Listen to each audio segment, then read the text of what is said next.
We are Geekcentric, and you can be too.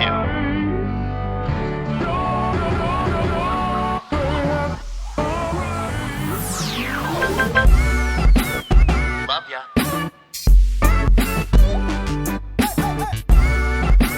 Get home safe, guys. Peace.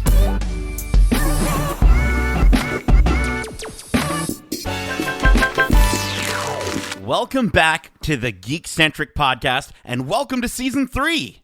We are so happy to be serving up some Geekcentric goodness for all of you in this new year. If you're new, thank you so much for tuning in for the first time, and if you've tuned in before, thank you so much for your support so far. You know, we really couldn't have done any of this without you, whether you're, hanging out with us from our Instagram, our YouTube, or just maybe you just listen to the podcast. We really, really hope you're enjoying everything so far, and we've got a lot to offer going forward this year and beyond. In today's episode, before we go forward, we're going to take a look back at the good parts of 2020 as we recount our favorite movies, TV shows, games, and even podcasts. So if you didn't watch enough TV during lockdown or you just slept through the entire year, I get it, don't worry. We got you covered. But first, if you're joining us for the first time, this is a weekly show covering the world of film, television, gaming, toys, and collectibles, and all things geek-centric. Joining me on the show, we have, it took me a long time to find at least one of these words that I haven't used before. We have the jurisprudentially jaded Jabberwocky, Justin. Wow. Is that last one a made-up word? Jabberwocky? Maybe. I don't know. Is that a musical group? The one I was excited about was jurisprudentially. What does that mean? Look it up. It has something to do with law. I'm sure. We have a friend of ours who might be able to tell us about that. And through the magic of the internet, on a screen next to him, we have the kind-hearted connoisseur of kinky collectibles, Kevin Hudson. Oh, that's amazing. You nailed me. I'm sweet and kinky. I like it. Yeah. Guys, how are you doing in this fine day in 2021? We got through 2020. Oh, yes. And what a year, eh? What a year. It's still going. We're still in it. It's not like it's actually ended. Right. But I guess not. We're still... But, as we reflect on everything, it's crazy to see, where we were a year from today, being that we were all together at Disney. I think today was Epcot Day, right, Kevin? It was Epcot Day today, yeah. Yeah, that was a fun day. Oh, yeah, it wow. was Kevin's wedding, obviously, which was our season 1 episode from last season. So if you haven't listened to that and you want, you have 3 hours to kill and you want to hear about Disney, then take a listen. But yeah, it's crazy to see all these photos popping up and just remembering. So your anniversary is 2 days from today? 2 days from today. Oh man. 1 year. Year one. Yes. Well, we've got a reservation, table for two at Chez Kev. So beautiful. We won't be able to do anything big or, Okay. Now, is that a character dining experience, Kevin? Is there going to be... I could bring out some of the old YouTube costumes for sure. But you kind of touched on it, Just, that this was kind of the most non-existent New Year ever, in terms of just not celebrating New Year's in a traditional way and being in the middle of something so serious and so engrossing it doesn't feel like a new year or anything like that. So it's more, lockdown's been going on far more now in Canada. So it's just been getting deeper in that, vaccines are on the horizon, which is great, but, And I think that the main focus just should be, there is an end in sight, at least, back in September, we had no idea where this was going and when it would ever end. And now it feels like we're, it's going to get worse before it gets better. But, by the end of this year, we should be able to kind of move on. Oh, it'll be better. But we probably in 2022, we're going back? We're going to go back to Disney, all of us? Yeah, just over a year from now, we'll do the Disney thing again, for fingers sure. Crossed, yeah. Fingers crossed that it's a thing. Yeah, I honestly, I just need more Dole Whip, you guys, in my life. That's the big thing.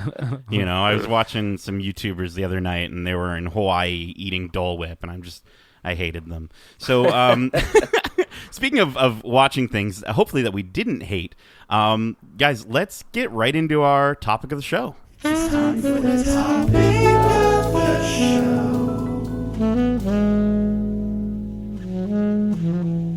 All right. So as we were talking, I'm sure everyone can agree that 2020 was a rough year for the most part. As we said, it started out great, right, in January, but pretty much went downhill after that. But even 2020, even though it was such a downer for so many reasons, we still found ways to get through it. And for this topic of the show, we want to share some of those ways, some of those movies, TV shows, games, collectibles, and podcasts that help to bring a little bit more brightness to our year. So with that said, guys, we're going to go round robin style on each category, and we're going to give, you, the listeners, our top selection of 2020 for each category. Now, some rules here, maybe not for every category. I know, Kevin, for gaming, you might want to dip a little bit outside of the rule of it has to be out during 2020. But for everything else, guys, this is going to be content or things that were released in 2020.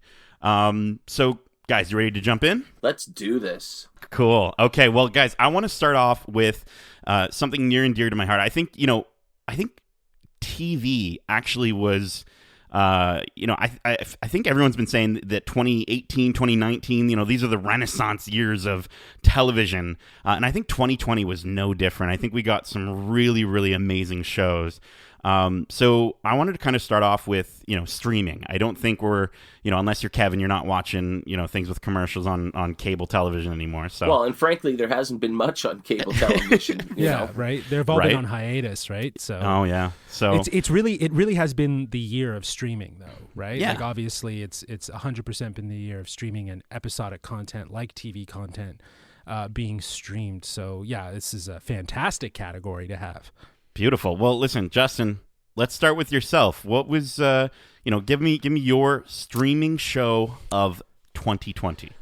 Well, I was reviewing the list, so, of things that came out and just reflecting on what I had watched and things that I might have missed. And some things I've watched here and there and didn't get to finish, but will probably come back to. And then I get to the end and I see The Mandalorian.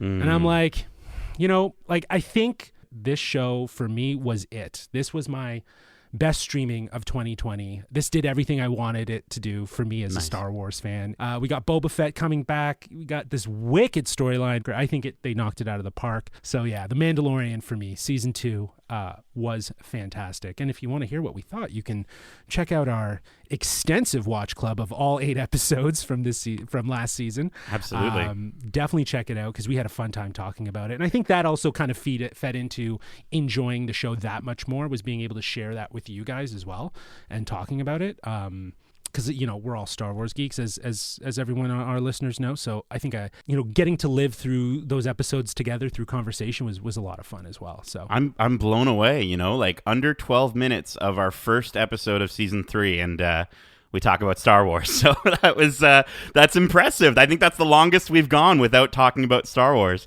No, dude, 100% agree with you. I know Mando was probably on at least my list. I know maybe Kevin as well, in terms of like our potentials, and just the amount that Disney stepped it up with that show from season 1 to season 2. I think we can absolutely all agree it was a massive, massive increase in quality. I'd say it's more so less. It's like Disney, because obviously Disney owns Lucasfilms and Marvel Studios, and we always say Disney, but I do think that it's up to Lucasfilm, and I think Lucasfilms right now with Kathleen Kennedy and Favreau and Filoni, they're finding their flow of the kind of stories they can tell that are still going to connect to the fan base that's existing. I think the rocky start there was offering way too much and not really having a honed sort of focus and everything feeling different. That Mandalorian still feels like familiar yet different, and this just solidified that. Season 2 just confirmed a lot of that in the sense of introducing things from the animated series into it, and bringing in some of the old storylines and characters, and just it connected. It fit itself into the Star Wars universe so well, and I think that's what's to be celebrated here, is that Lucasfilm might be getting their footing on what kind of Star Wars content they want to create for the future, which is exciting. But yeah, Mandalorian season 2. Yeah, no, I think that's an awesome choice, because it was definitely in my top 3 in terms of like favorite shows and favorite experiences through a television show or streaming like that. it's exciting to think that the show could only get better. Like that'd be awesome. Yeah, man, absolutely fantastic. Cool, Kevin. What is your top streaming show of 2020? I watched quite a few shows this year, and some of them weren't necessarily, first seasons that debuted in 2020, but I sort of discovered them last year. And one such example would be Ozark. Absolutely loved it. Oh, yeah. And I'm really excited to see where that one went. But towards the end of the year, my favorite streaming experience was The Queen's Gambit. I absolutely loved it. I had so much fun.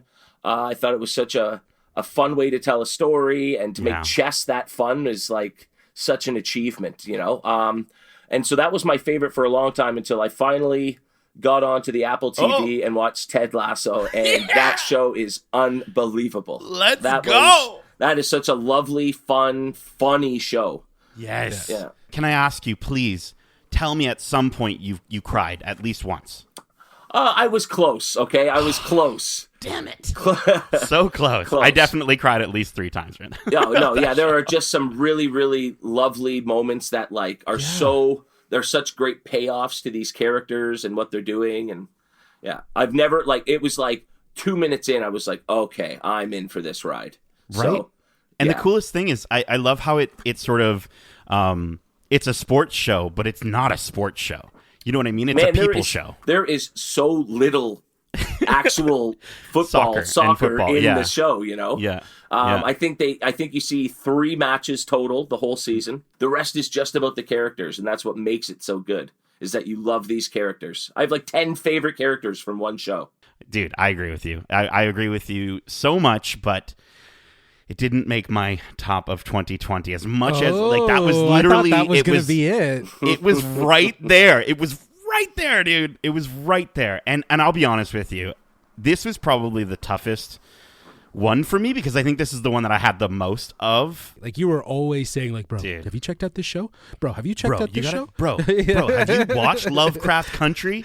Bro, have you watched Queen's Gambit? Yeah, Ozark Season 3. Mythic Quest, Westworld Season 3, Harley Quinn Season 2, like all of these shows. It's crazy to think that all that stuff happened. And honestly, I wanted to say Cobra Kai, but the rules strictly say 2020, and unfortunately they did not release a season in 2020. They released one in 2019 and technically 2021. But getting to my top streaming show of 2020 has to be The Boys Season 2. I feel like the show, it really found its steam with this season. Like, the first season was great, but this season gives, like, I would say just as many mind-blowing twists as it comes into its own. It's got better story pacing. The character development is better this season overall. And we learn more about, Butcher's past and his family, and we see why he cares for Huey the way he does. Honestly, the show, I think the biggest thing for this show and for like characters on TV had to come down to like seeing the performances with Anthony Starr and Aya Cash. Like, it kept my eyes glued to the screen whenever they were on it. And they focused on these characters that needed more screen time than in season 1, which I appreciated. And it got crazier and crazier and crazier. And I just can't wait to see where it goes. Like, it was just something where, every single episode just had at least one moment where I was just like, whoa, like what? Like, stand up, like freaking out. And I just loved it, man. Like, it's such a really good adaptation of the source material that's doing its own thing in its own way. Like, as long as they don't Walking Deadify it, where we're talking about season 12 and we're just like, oh, okay, whatever. Honestly, I think it's got some insane potential. Yeah, I think apparently the direction they're heading in the comics, it gets even wilder and more lewd and crude. So if they're just going to up the stakes every year, it'll be interesting to see just how far they're willing to go. Yeah, no, that's a good call. Like, that was definitely up there, just because it elevated the story too, right? Like every episode served its purpose, which again, in Mandalorian's shortcomings, not every episode elevated the story, but there were amazing standout episodes that did. I feel like with The Boys is a better example of how just elements in each episode moving that story forward and really hooking you, because they did do the same sort of release as Mandalorian, where it was weekly, right? Like they did that. So I think that helps. Again, that to me, that returning into the streaming world, where we're so comfortable with everything just being dumped on Netflix like in one go and being able to binge it. That idea of reintroducing waiting weekly for streaming, I'm kind of digging it. I'm sort of digging it because it really does allow you to sink in and enjoy that story, and then the excitement for it. It's old school. Yeah, it's returning that. Yeah. Very cool. Well, TV shows can only occupy so much of our lockdown. So there might be some other ways that we wanted to spend our time, and I think gaming is something that I honestly, it didn't just succeed during 2020, like it thrived during 2020. Even with everything happening in the world, the amount of people buying Nintendo Switches and asking me like, what game should I get that's, besides Animal Crossing that I already got for it, like, which by the way was that was like the perfect time to release it. Allowing everyone to travel, meet new friends, and go to an island when you had to stay in your house. I think was a huge deal. But guys, let's go ahead and talk about our favorite games of 2020. And again, for this one, I have something that was released in 2020. I'm not sure if Justin does or not, but I know for Kevin, you'd mentioned that you might want to dip a little bit outside of 2020, maybe share something that you experienced during 2020. Kevin, what is a game that you picked as your 2020 game of the year? Nail on the head there. I did not play many video games over the lockdown, not nearly as much as I thought I would. I mean, working during the week helped. I was fortunate enough to do that, but it also just made me realize that I didn't need to run out and buy the PlayStation 5 just yet. I think I've got a year or two left on the PS4 with games I haven't played yet. Absolutely. And so I did go out and play some older, highly acclaimed games. First of which would be Last of Us. So I finally got around to doing that just as the second one came out, So it was kind of like I was in on the hype for the game coming out. I was just playing a slightly different the previous game. One. Yeah. So I was kind of in on that. I also tackled the Uncharted series, which was a lot of fun. That was something that had been recommended to me for years, with my love for Indiana Jones. No, the game that really got me, I started playing towards the end of the year, and that was Assassin's Creed Origins. And so, for anybody who knows me, I love my history, and my two favorite periods are ancient Greece and ancient Egypt. And so, to go play an Assassin's Creed open world game where I'm going into pyramids and I'm exploring caverns under the Great Sphinx, and just riding through the desert and visiting Memphis and all these amazing it was like a history book that I've been reading for years and years come to life finally. And so that was just an absolute blast for me. And as soon as I'm done that one, I will move on to Odyssey and do some Assassin's Creed in Greece. But no, Valhalla came out, and my brother was playing that just as I was playing Origins. So once again, I was in on the hype for something. I sort of felt like I was in on something, even though I'm years behind. And everyone's like, oh, but by the time you get around to PS5, the graphics will be dated or whatever. And I'm like, not for me. I haven't seen anything better than what I'm doing. So I'm just going to take my time and play some old classics until I can get my hands on the new ones. But you guys are going to have a lot more experience with that. Well, I don't know, because honestly, the game that I'm going to pick is going to definitely be the game that everyone would know, and that is Spider-Man Miles Morales for PS5.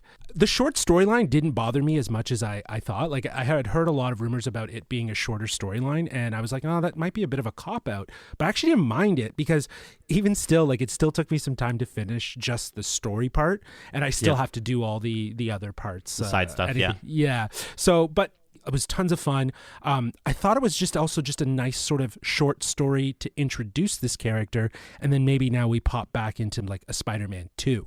So that's what's really exciting, like is like where it's gonna go for the next game and the sort of connectivity to maybe Miles. The graphics, obviously, on a PS5 are insane. The high fidelity, the reflection. The control, like, Nate and I, we've talked about it, like the controls are fun. You feel the vibrations and all sorts of stuff, but, it doesn't fully lean into the usage of that controller as much as it could, maybe in future games. Hopefully. Not like something like Call of Duty, which I've also like was able to play, which is insane. I've only gotten through like one mission of the story, but it's a ton. It's a Michael Bay movie that game. But well, that's what Call of Duty is, right? It's like literally living a Michael Bay movie as a video game. But yeah, I think that would be my experience. Like Last of Us 2, I sadly haven't finished it yet, but I loved Last of Us. Obviously, I've shared with both of you guys. Like it is literally the best game in my mind in terms of like story experience. So I can only imagine what this is going to obviously do. And I wonder if I had finished it, maybe then I'd be saying, maybe Last of Us 2. But yeah, I'm gonna lean into Miles Morales because I really had a lot of fun. I will say Spider-Man Miles Morales. Don't at me, listeners, but Spider-Man Miles Morales was better than 2018's Spider-Man. Just saying. It was tighter. The narrative was right. I agree with you with that. The narrative was better paced, and it didn't have as much filler. It didn't need it. And if Spider-Man 2018 was as short as this Spider-Man, I think people would have like been hummed and hawed at the beginning, like originally, but they would have gotten over it. I got a question for you guys. Go for it. Do I need to play this now? Should I get it for 4 just so I can play it, or do I wait till I get a 5 and play it on that? Like, it depends, though, when you're going to get the 5. If you're going to get the 5, like, in 2 years or a year, let's say a year. Oh, I'd say just play it now. Yeah. But if you're going to get a 5, like, in, like, 6 months, then, yeah, maybe wait. But if you're looking beyond a year, I'd say get it. Because, honestly, like, the graphics part, like, to what you mentioned before, you're not going to notice it because you haven't seen it yet. But the things that I would love to call out about it is some of the new powers, also just the story. It was really tight. It just felt very concise. So, everything was very purposeful. So it was a lot of fun. So, for me, Ghost of Tsushima, I think, was such a pleasant surprise, just in how good it actually turned out. I mean, a lot of people expected the game to become, to be something awesome, but I don't think anybody expected it to be as good as it actually turned out to be. And with the DLC they put into it, with the multiplayer, it's just crazy how much they knocked it out of the park. But the game that I played, and I literally couldn't put the controller down for an entire 25 hours until I finished the story, was The Last of Us Part 2. It's just a phenomenal, I think, masterpiece in terms of even just, like, if we're going to call these things art. Here, I want to read you a little excerpt from my review really quick, and hopefully I don't sound too obnoxious. Only video games have the ability to put you into other people's life experiences. Only video games can bring you closer to understanding what it's like to be someone of a different outlook, a different race, gender, or sexuality. And it's games and stories like this one that challenge our own views of justice and empathy and represent the best function of this medium. This game was incredible. Like, it's the best narrative that I've ever experienced in a video game, and I've never experienced a game that has challenged me so much from its story and pushed back the way that this game pushes back. Not just from the way, like, the game is difficult, but from literally your feelings. It pushes the medium of video game narratives forward. And as I said, it's an absolute masterpiece. Naughty Dog redefined narrative storytelling in video games with the release of that game. And that's why it's my 2020. Best podcast. Let's move right into there. I would love to kind of hear you guys, I think for me, first off, how do you guys like to enjoy your podcast? Because we've talked about this in the past. I'm in the shower when I'm hearing these people. It's gonna sound weird now. Sounds weird. Yeah, right? Shower. Okay. But I'm like, I'm doing the dishes, or I'm in the car. That's really my podcast time. Otherwise, if I'm in front of a TV, it's not involving podcasts. But yeah, guys, let's start with Justin and then move into your podcast if you don't mind. Well, I don't know. I feel like I like all sorts of podcasts. If they're conversations with people that I actually like want to hear, then I'll be invested for a 2-hour conversation, and I'll pause intermittently. With COVID and not being able to go downtown and use transit to get to work and stuff like that, and now I'm working from home, I haven't been listening to as many podcasts as I might like to, because that was usually my go-to. But that being said, like, I do enjoy content that can be very refined and focused. Like, there was one that I came across actually this year that's not new. It's NPR's Pop Culture, and like some of their episodes are like 15 minutes. They just quickly talk about like a show or an episode of a show, right? Like they're very small snackable things, but there's a lot of them, so you can go through them fairly quickly, and they're very condensed, if you will. But there's other podcasts that I've been very drawn to, and I think that's more the power of like storytelling through podcasts. And towards the end of this year, actually in December, this podcast dropped, and it's a retro-futuristic radio story podcast using the power of sound to tell this amazing story about space travel. Just to give you guys, just to read you the synopsis, a famed lost spaceship, the USS Hope, returns to Earth after vanishing 35 years prior. The lone survivor disembarks mysteriously, looking the exact same age as he did when he left. Following the ensuing media chaos, he finally reunites with his formerly identical twin brother, now an old man, for a one-on-one meeting. But what starts as a joyful recollection soon leads to dark revelations that threaten their relationship and the future of humanity. This podcast is called From Now, and it's produced by Q Code.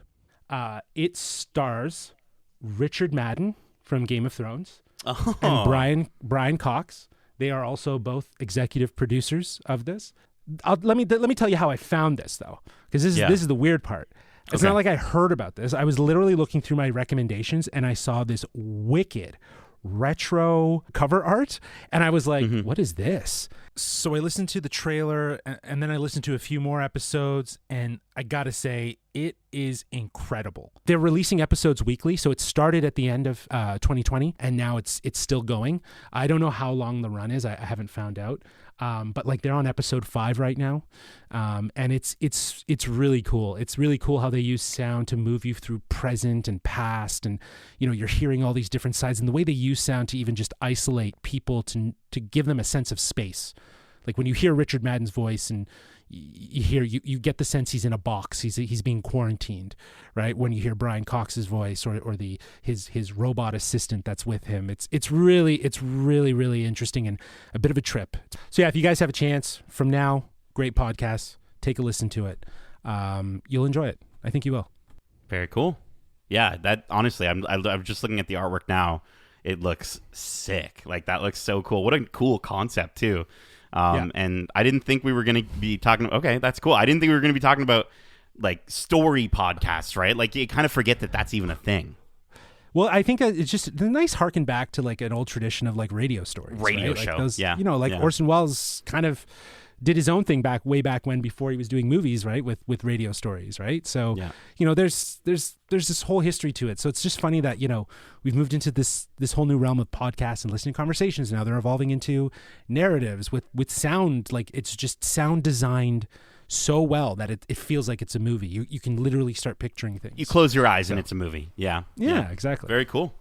Kevin, what was your podcast of 2020? So I will start off just quickly saying that I do a lot of my podcast listening while I'm out and about, going to work, that sort of thing. And so barely leaving the house for the last 12 months has really sort of taken its toll on my podcast listening. I mean, for the last year, I've had news media on in the background during the day just because there's been a lot of newsworthy stuff, I think maybe if things slow down a little this year, I'll be able to get back to listening to a few more. One of my faves going that I will listen to on the regular is the Office Ladies podcast, and so they're right in the thick of my favorite part of the show, season 4, season 5, and so it's just getting good for me. So I love that one. And Josh, yours kind of sounds like what they're doing with audiobooks now. They're really trying to bring life to, the story and tell it through, different sensory effects and everything like that. And you mentioned another one that does it, although it's not a nonfiction story, but more like a dramatized documentary biography, and that is Blockbuster. They had season 2 this year, and it looked at James Cameron. And another, it's another show where they just use sound so effectively, and you go on the submarines with James Cameron, and you feel like you're underwater, and you can feel the pressure and the bolts in the sub buckling, and it was very, very tense and really, really well done, and just an interesting story about a guy who defied the odds and went on to only make 2 of the top 3 highest grossing movies of all time. For sure, but it's also the idea too. Like I feel like his story, where season 1 was about George Lucas and Steven Spielberg and that battle to get to the top, in the early 70s. Well, and they were right? kind of Late 80s. they were the designer of the blockbuster. They were the creators of that blockbuster. Exactly. And James Cameron 20, 30, 40 years later went and just said, this is how you do it now. And I think it's interesting how he wanted to work in movies, but his whole desire was just how to make the process different. Do you know what I mean? Like it was always just about that sort of engineering to filmmaking rather than it's just an opposite. Like it's not to take any credit for him. It's just his approach of how he went about being a filmmaker and be a storyteller by looking through how he can engineer the story. I guess that's kind of what they all do, but it's funny. But he has a very specific focus on the technology that is being used to make things, to push the envelope of what you can put on screen. I guess that's you could argue sort of been his reputation. Yeah. The guy got in a sub and went to the deepest part of the ocean, right. all while doing research and filming for the Titanic. I mean, he really is just a groundbreaking pioneer in so many ways, and so it's an interesting story. Love him or hate him, like his movies or not, Avatar, right? We're gonna see a lot of his movies. I wonder if they're gonna do a sequel to him about his whole Avatar experience. Very cool. Guys, I just subscribed to both of those, so thank you for that. I'm a huge fan of podcasts, as I mentioned, and I'm a huge fan of a podcasting group called Kinda Funny. These are guys that started out on IGN, if you know IGN.com. They're a video game website, really respected in the industry, and these guys sort of splintered off and started doing their own thing, took a risk, and tried to make it work, and they've made it work. They've got a huge fan base. They literally put out a podcast every day, and there's some of the most genuine, kind-hearted people talking about video games on the internet, in my opinion. Everything they put out in 2020 has been really great. They adapted through COVID. Their fan base is called Kinda Funny Best Friends, and through it, I actually had the opportunity to meet so many other Kinda Funny best friends right before COVID hit. And I got to meet the Toronto-based group that they are that sort of follows them. So shout out to Press YYZ. They're a video game podcast, a local Toronto-based video game podcast, and Mitch George, who I've had the opportunity to become friends with and reach out to, and he's helped me so much with my streaming, and so that's been really great. But to another Kinda Funny best friend that I got to meet through this love of this one podcast. He also has a podcast, and he shares it with 2 other guys. And the podcast I chose for my 2020 podcast of the year is the Movie Podcast. 2 words I would focus on for these lovely gentlemen and the content they put out in 2020. Consistency and professionalism.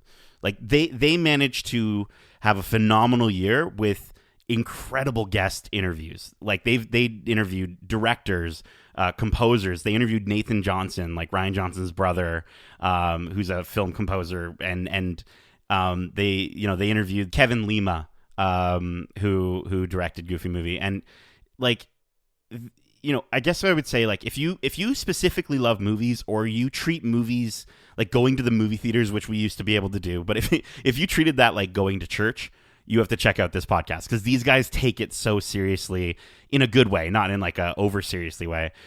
Daniel, Anthony, and Shabazz, they've got fantastic chemistry, and they're a joy to interact with too. They're very sociable. Like if you write in, they'll probably feature your write in. And so I just like listening to them, hearing from them every single week. And that's the big thing, consistency. They've put out a podcast like pretty much every single week that they've been running the show, and their growth has been fantastic this year. So, and so like, how did they deal with a lack of things like trailers and movie news outside of this has been canceled and this has been canceled, right? It was a lot of that, and you can only talk about that so much. So what other sort of things did they explore? Yeah, because what, it's interesting, they even recognize it on the show. Like they started going through moments where they were like, yeah, we're just talking about cancellations, and we're talking about this getting pushed back. But they didn't let the lack of news stop them. They kind of did a lot of the stuff, some of the stuff that we even do here on the Geekcentric podcast, right? Where they came up with games, they came up with look backs, they came up with celebrating different directors or different things like that. But they always managed to find something interesting to talk about, even if the movie industry was sort of grinded to a halt at certain points of 2020. So definitely check out that podcast as well as all the other podcasts that we just mentioned. And I mean, again, I just subscribed to your podcast. You could say I collected them in a way. I've collected those podcasts now. So a bit of a reach, but guys, I want to talk about our favorite collectibles. We're huge collectors. I'm literally sitting in a room that I need to clean up a little bit before I stream soon on Thursday, that's just surrounded by stuff to my detriment sometimes.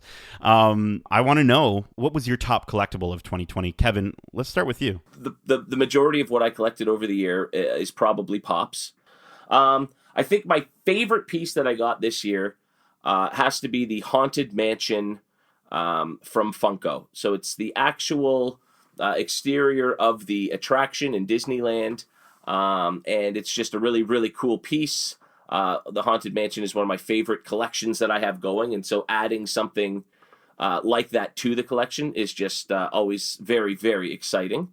I am looking forward to a Disney World similar product, just because they're so different looking, and that's the one that I really have an affinity for. But yeah, that being said, and there's been a whole bunch of other Funkos that have been coming in for potential future fun boxing videos and the like. And so I'm not used to like my office, my toy room is, if you will, is getting pretty full. Kevin, it's called an office or a studio. You can't call it a toy room, okay? We're adults, all right?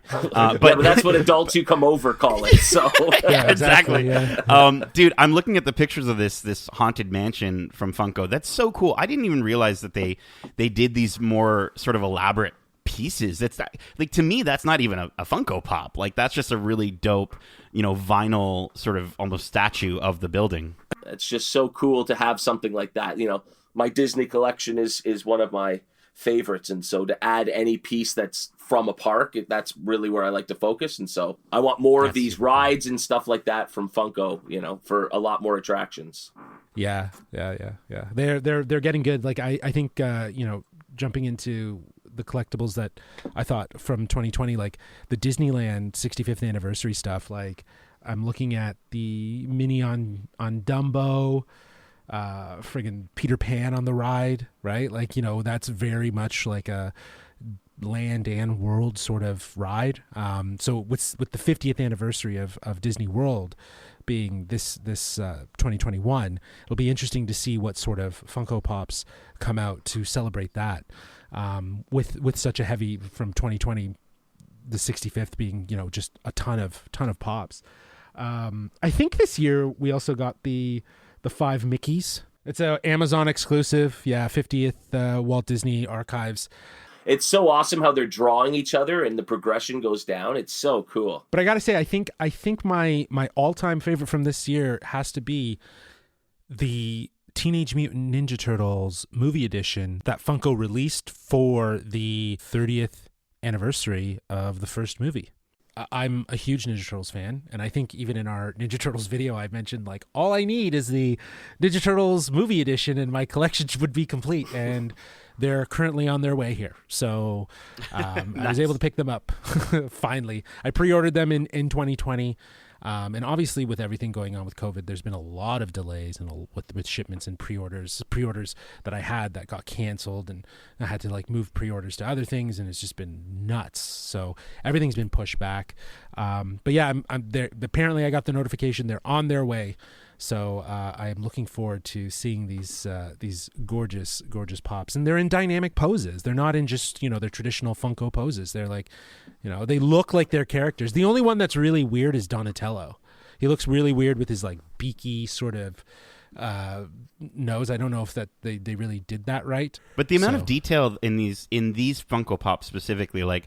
It's cool that Funko's really starting to get into that and move away from the very static. Again, they've got their look, but like just seeing the detail, like the freckles on their faces and the pizza like melting out of Mikey's mouth, like that's so awesome. Cool.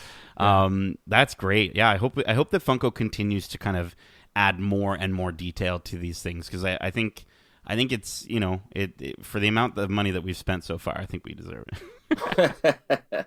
To your point, like they're kind of pushing the boundaries where they're not necessarily the statuette figures, but they're still fun and they're representational of what they should be representational of. You can look at them and you're instantly transported back to those moments. Exactly. Right? Exactly. Yeah. Very cool. Guys, I mean, you guys know that I like to spend money. With so many opportunities to spend gas money on things, I found it really tough during lockdown not to just buy everything while I was quarantining, and even now that I'm at work now and I'm driving and commuting, I'm still spending all the money. But thanks to the power of the internet, I was able to feed my collecting addiction, let's say favorably. Of course, as we mentioned at the top of the show, we started out, the year at Kevin's wedding at Disney World. So, of course, I have to mention Doc Ondor's Den of Antiquities, You basically walked in and just said one of everything, right? The person at the cash out was like, "Oh, it's gonna be a good year for you," or something, right? I was just like, "Yeah, okay, yeah, As I Mom! did that, with nobody knew that I was doing it, and I would say, I walked away with a modest number of lightsabers, but with everything going on right now, unfortunately, you're not able to have the same experience if you're listening to this and you haven't already done so. But Shop Disney's doing a really great job. If you want to order some stuff online, they can do it for delivery. They do international delivery. It's not cheap, but it is an option. And also, we talked about video games with the wonderful collector's editions that came out. Last of Us Part 2, Ghost of Tsushima. Like, I've got Ellie's actual backpack from the game as a physical babackpack. I use it every day. I literally use it every day. I do. I wear it to work because we're in the middle of a pandemic. It's perfect. And also the half mask from Ghost of Tsushima, Jin Sakai's half mask, I think is such a gorgeous piece to have, and it's life size. But the collectible that I'm going to be awarding my top collectible of 2020, for me, it has to be this, and it's going to be a spoiler for The Mandalorian Season 2. So if you haven't watched that, be sure to do so and then come right back to this moment in the podcast. Okay, are we good? Guys, my favorite collectible of 2020 has to be my son, my beautiful baby boy. He's sitting right next to me, this life-sized Grogu from Sideshow Collectibles. If you aren't already familiar with Sideshow Collectibles, they make the highest of high-end statues and representations of all thing any geek could ask for. They sell premium statues, and they also work with a company called Hot Toys, and that stuff is incredibly eerily detailed in life, like scary. Yeah, have you? I'm sure you guys know Jetta Patrol. He's another Funko Pop toy collector. Absolutely. He's transitioned a lot of his videos to more of these hot toy sideshow collectible sort of stuff, and it's really high quality stuff. They're massive pieces, right? Like I remember just seeing some of these, like remember when we were at Star Wars Celebration, just shelves of these things just stacked, and you're like, oh my god, I want them all. Yeah, and they're like $300-$400 a piece for a lot of the like standard figures, and then statues go even more. But this one was actually pretty favorably priced. I think mostly because it's it's just his head sculpt, and there's nothing really going on the body. If you want to know what Baby Yoda's butt looks like, it's not there. I had to check, but that sounds odd. But you know what? Like, to the point where like his hairs on his sweet little head are individually hand punched. Yeah. Which blows my mind. His eyes stare into my soul every time I look at him, thinking you just want to give him a cookie every time. Yeah, or like an egg, like either a macaroon or a little egg or something. But no, listen. As a huge fan of The Mandalorian, I can't think of a better way to celebrate the show than with a collectible that is literally designed in partnership with the group that actually made the on-screen puppet. Right. So it's super cool. I think they're still taking orders for it. If not, I know that Hot Toys also put out another version of it that is all, like, I think just as good looking. And yeah, definitely check out the life-size Grogu statue or Baby Yoda or the Child. I think it's called the Child on the internet, but that is my collectible of 2020, and he's just so cute. Cool. Okay, so guys, we've gone through pretty much everything. There's just two more topics that I wanted to talk about, and then we're gonna wrap up the podcast. But guys, we haven't talked about movies yet. I wanted to kind of dive in and say, what was your top movie of 2020? Now, unlike with television shows, I found that there weren't that many movies Definitely this not. year, Yeah. compared to a typical year. And so that that sort of hindered me there, that I didn't have very many to pick from. I think the Oscars will be interesting. Basically, Yes. every movie that came out is going to get nominated for Best Picture. But also, like, where are they coming from? Because there's been so many theater delays, and they've been all pushed to streaming, right? Like, right. There was always been this big push. I think with this is the Oscars. year that a streaming Right? service wins the Best Picture. I think so. That's where I most think of so. the best movies seem to be this year. Agreed. And I've seen a couple that I will save for our final topic of the show. But a few standouts this year. I thought Palm Springs was really interesting. Yes. It wasn't as good as I had. I think it was just overhyped for me by the time I finally got it. Sorry. No, a lot of people did. A lot of people Okay. did. I think my answer is going to be basically a cop-out. It's been my favorite movie of the year since I saw it, and I've seen it 3 or 4 times now, and that would be Trial of Chicago 7. Nice. It's just, yeah. I really hope it does well come Oscar time, because I really did think it was quite excellent. And again, I have a few that I'll save for the next topic. Well, yeah, I agree, Kevin. It was an interesting year for movies, and I am 100% interested in seeing what the Oscars are going to look like, because I do think that one of the movies that have been released to a streaming platform is going to win Best Picture, and I think we'll see quite a few in the nominees list. That being said, I haven't seen everything. There's a lot of movies I still want to see. I just couldn't leading up to this, but I was thinking back as to like the movies that did stand out, and 100% Palm Springs was good. It was good. I had a lot of fun. I definitely think it was overhyped, specifically by Nate. But I didn't want to say it. But I know. You know what? I enjoyed it. I had a lot of fun. The acting was great. It's definitely up there. It's definitely up there for sure. And I do think that it will be nominated for a Best Picture, or it get recognition in the capacity of acting and writing even. I can see that. Yeah. There's some movies that I definitely want to check out, and I'm hoping that I'll be able to check them out and share them on future watches. So I won't mention them. But the movie that stood out is one from Netflix. This was a weird movie. And you know me, guys. You know me. I like you're my weird. artsy sort of, leave me thinking sort of, and I love this filmmaker, written and directed by Charlie Kaufman. I'm Thinking of Ending Things. This was a Netflix movie starring Jesse Plemons, Jesse Buckley, Toni Collette, and David Thewlis. This is such a strange movie. It's very typical of Kaufman. If you haven't seen his other work, I'm sure, Kevin, you've seen his stuff, but Nate, Eternal Sunshine of the Spotless Mind, starring Jim Carrey and Kate Winslet, Adaptation with Nicolas Cage, Becoming John Malkovich, fantastic. And they're all weird, psychological, very obtuse movies, and this is in typical Kaufman fashion. This movie is beautifully shot with an attention to spatial details.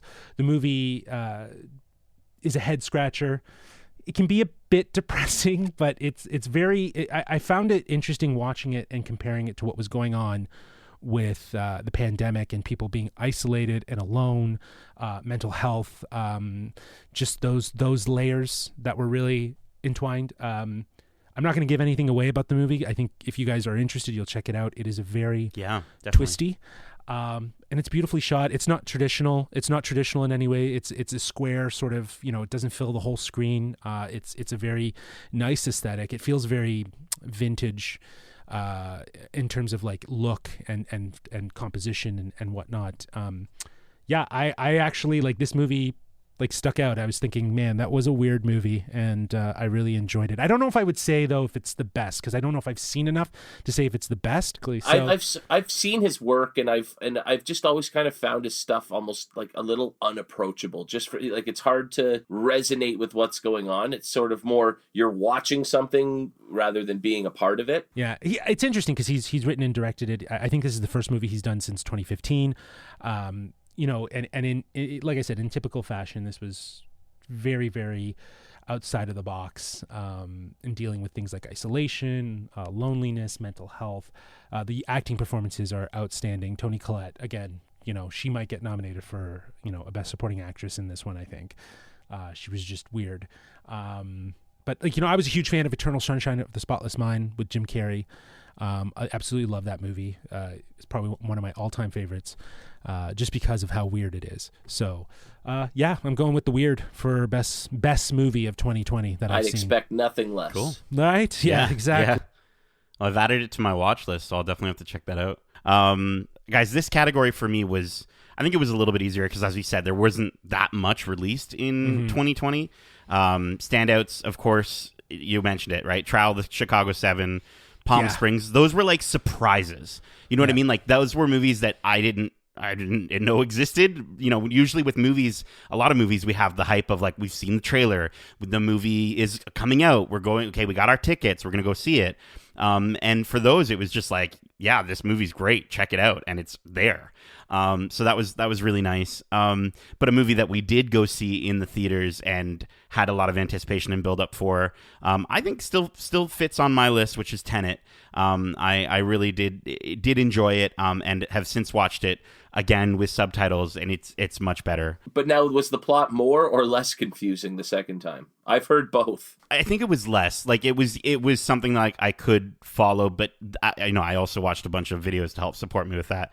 Palm Springs, again, it's delightful, it's fun, it's quirky, it's the best thing that Andy Samberg has ever done and been in. But the movie I chose as my top movie of 2020 is Pixar's Soul. Soul it's very clearly Pixar bringing its A game. Like we've seen Pixar's B team with movies like Cars 2 or The Good Dinosaur or Finding Dory. But this movie felt like Finding Dory's not a B movie. Yeah, it's bro. it's a Pixar B team movie. I agree. We can movie combat that. Okay. Yeah.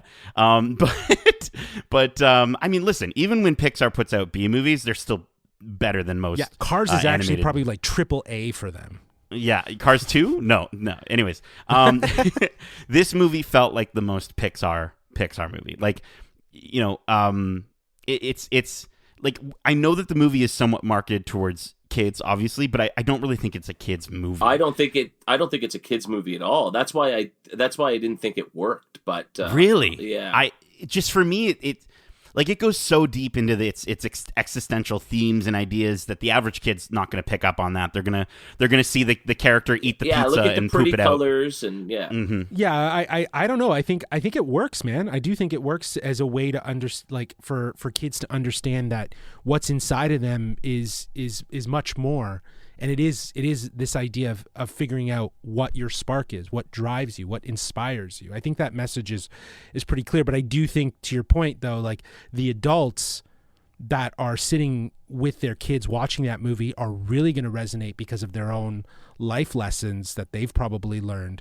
But the kids are going to see it maybe in a different way. But they found a balance to hit both marks with this movie. Because what I got from it, and like what I think a lot of adults will get from it, is its initial out there ideas and themes, and its overall simple and beautiful message of enjoying the little moments in life, and how it's truly most important to live in the moment, and how that can be your legacy, that can be your life, and that's okay.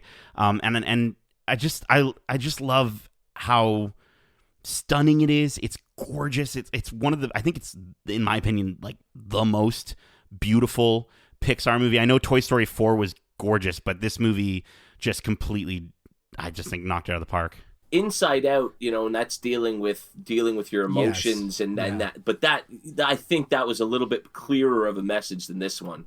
But imagine, even I'm not, other than this, like there was a lot of existential stuff that is just not going to resonate with kids, and almost takes away from the main message that they were trying to do in that inner spark. And I think they could have toned it down a bit. I don't know. I just found it very, very heady.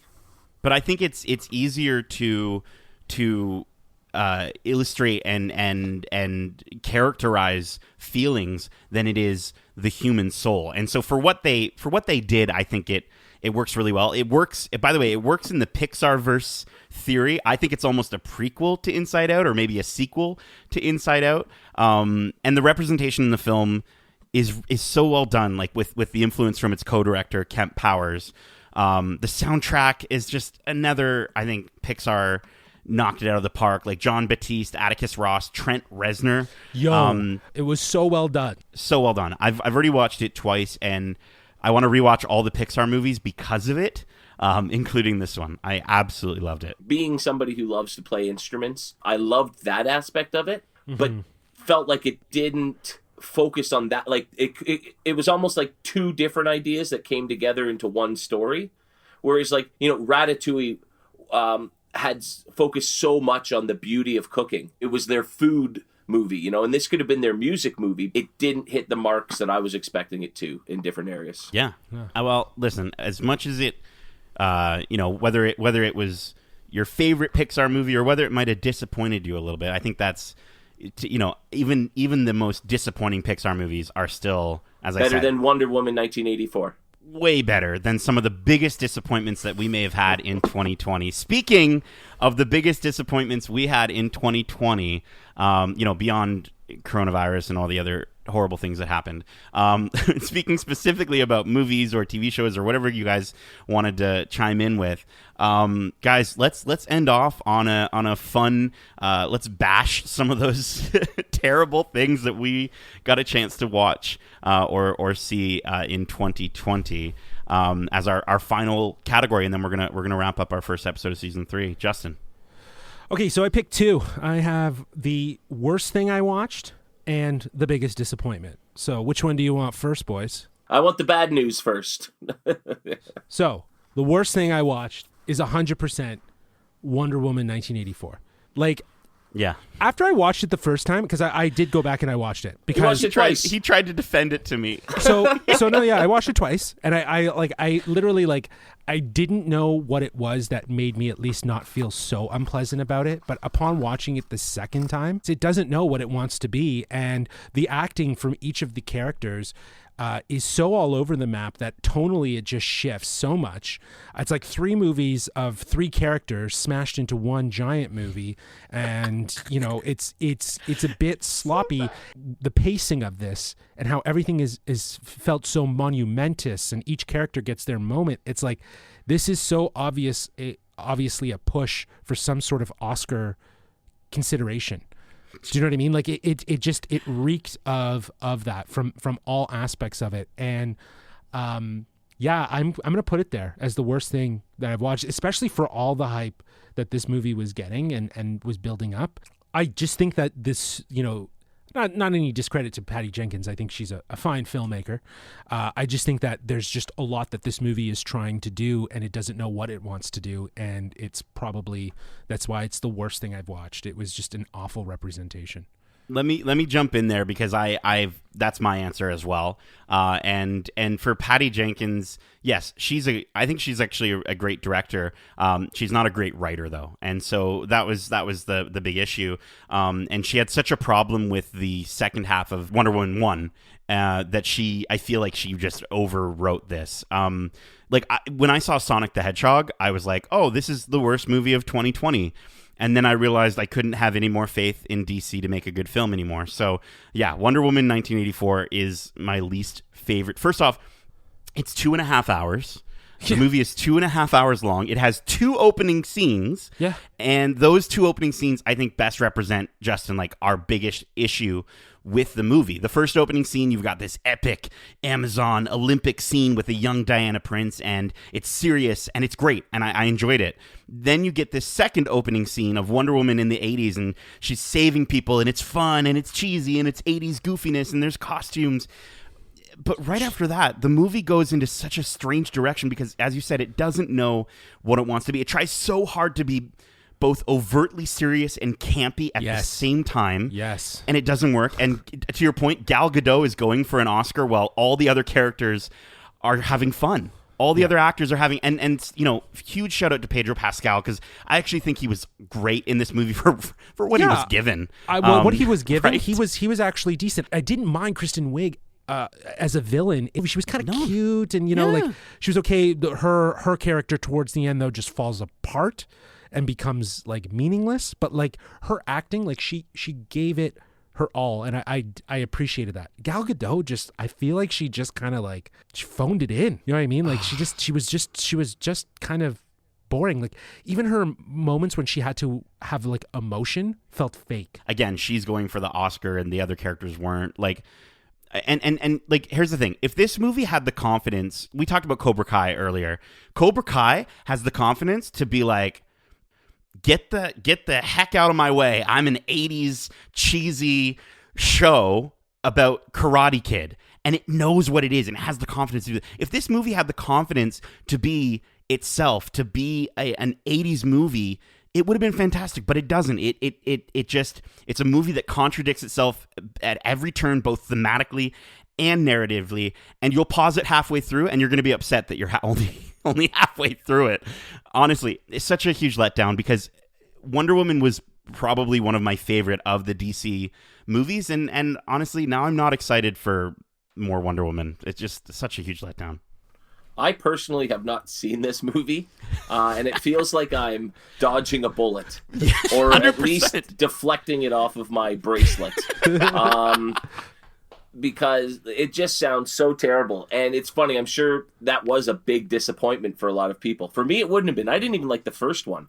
And so as soon as I heard, man, I really liked the first one, but this sucked, I'm like, oh, I am not going to enjoy that movie. So if it's free one day on HBO or don't pay for it. I'm not paying for that flick. Yeah, as much as I like to support the system, but to Nate's point, I didn't mind Wonder Woman. It had its faults, but in the shit that is the DCU, it was at least above the rest of it, and the hope of maybe them kind of moving in a strong direction for their superhero universe.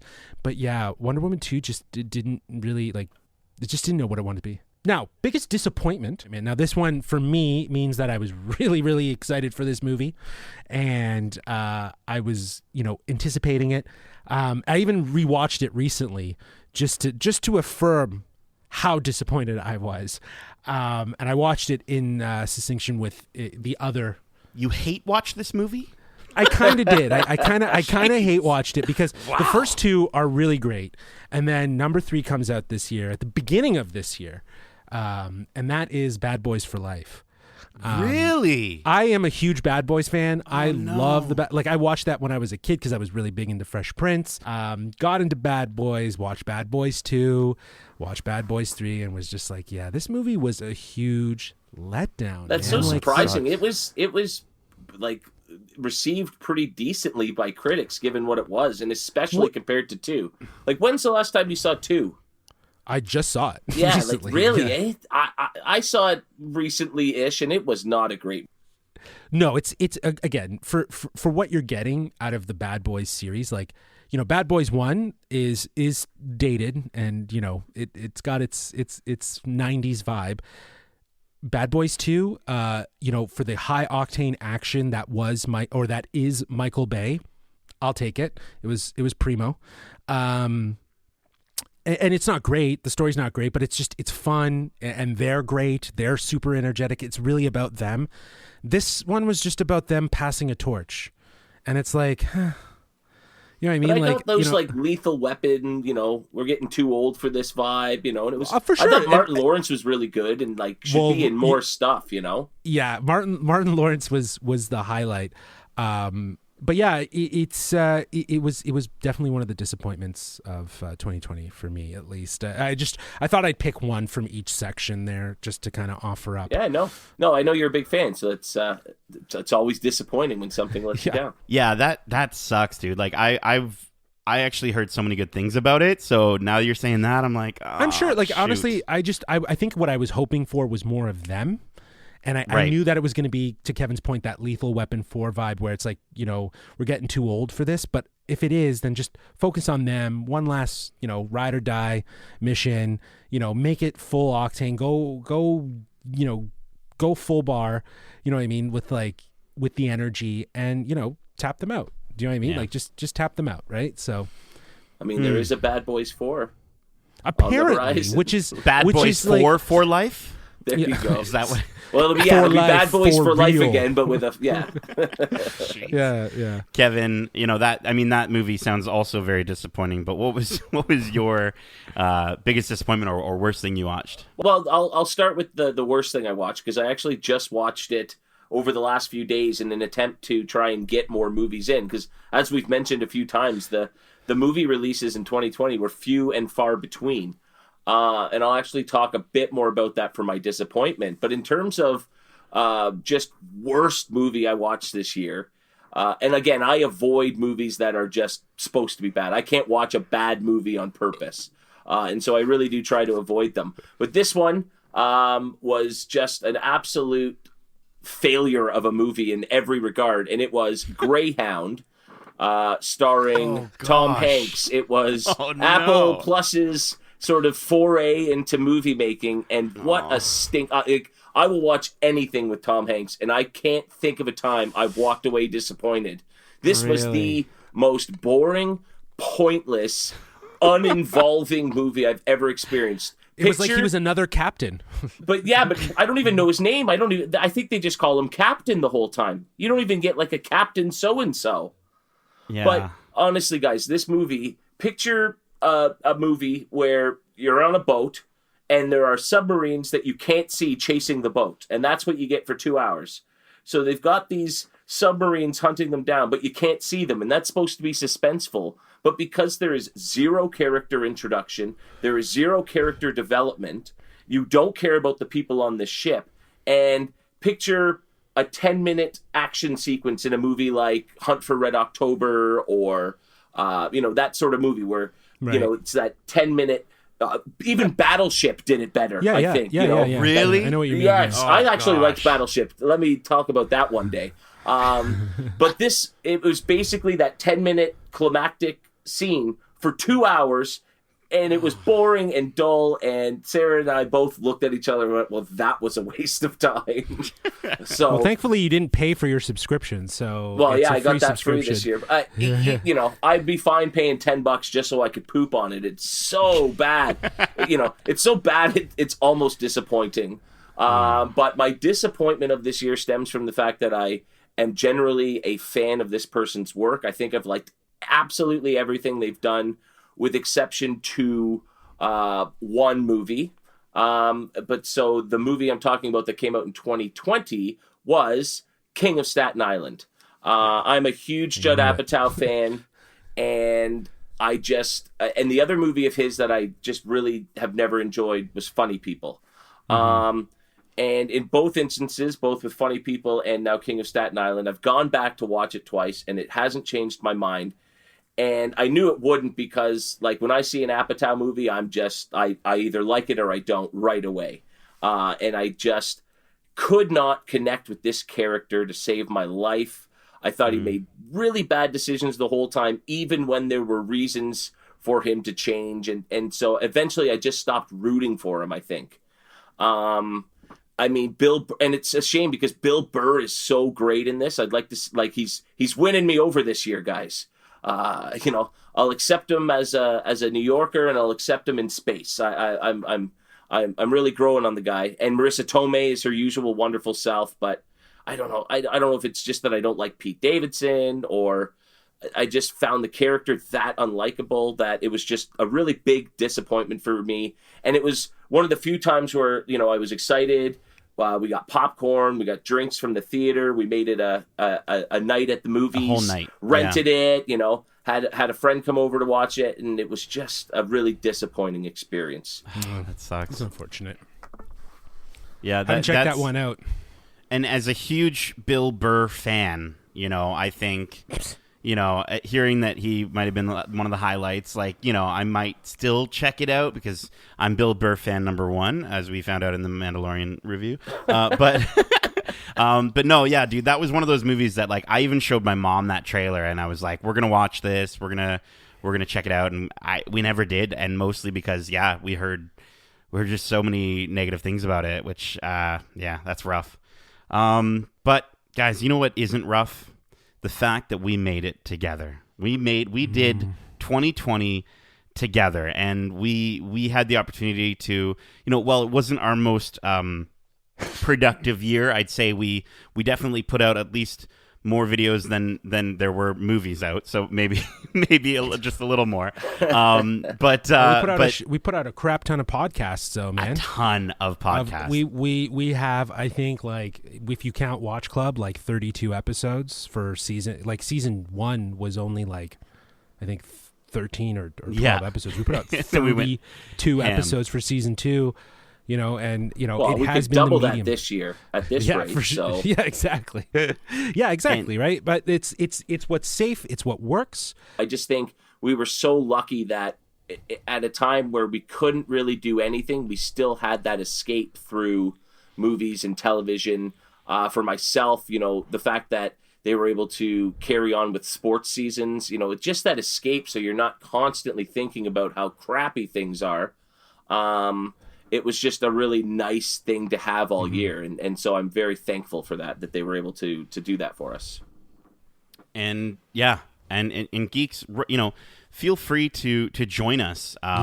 Going forward into 2021, we've got a lot to look forward to, not just from all the things that we've talked about, all the things that we loved, but also, we're trying to commit to putting out even more content this year specifically. So we're super excited for that.